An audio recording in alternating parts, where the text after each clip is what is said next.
I think that there are two critical factors to take into account whenever doing this, right? That I want to really highlight.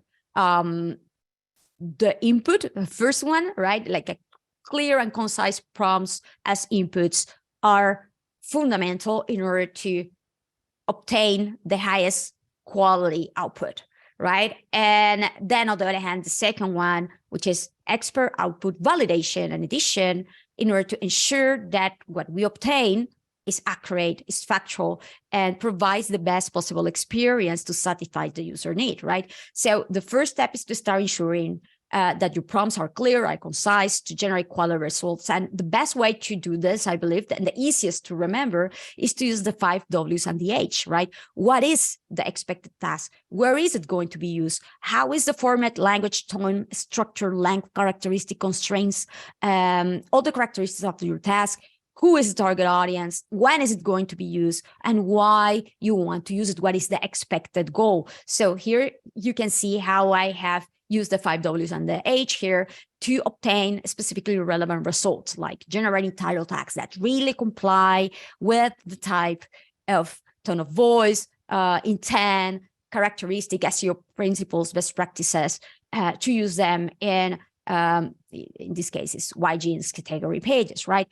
To facilitate this, though, because I understand that sometimes it's too much to remember, I have created this Google Sheet generator, which is free, completely free, to write specific prompts using the 5 Ws and the H for faster results. It features 3 examples that so you can see how it is used, and you can pretty much like fill it, taking that as a reference very easily. And you can see here how to create a hub and spoke model from a list of keywords here. It worked pretty well and generated very accurate results. The type of can be really easy to use and actionable for in your own day-to-day, right? So you have the URL here, so you can take a look.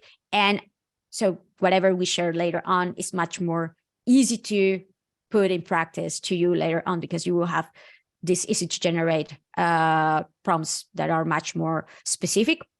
Then on the other hand, you shouldn't fall into factual originality or lack of quality and helpfulness challenges an issue because of lack of validation. This is very sad. This is one of the things that I think that they make a disservice to the opportunity that there is out there with all of these functionalities outdoors, because it's just lazy, right? We have seen that certain publications out there that are, well, the authoritative publications have pretty much generated content on AI content on autopilot, right? Like with factual errors many times, or fluff content that you wouldn't rely to get that information from in the first place. Travel information, travel advice, like no.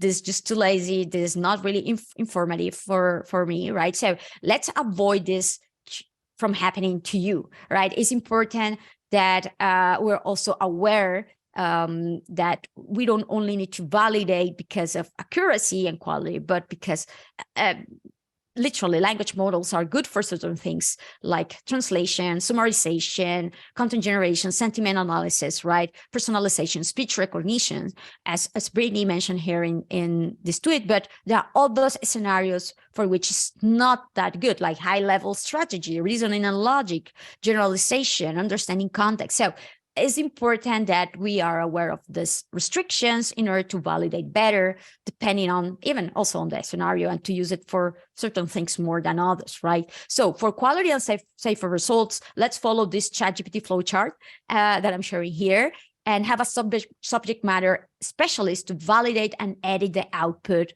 whenever we use it, right? Like we cannot run these functionalities on autopilot.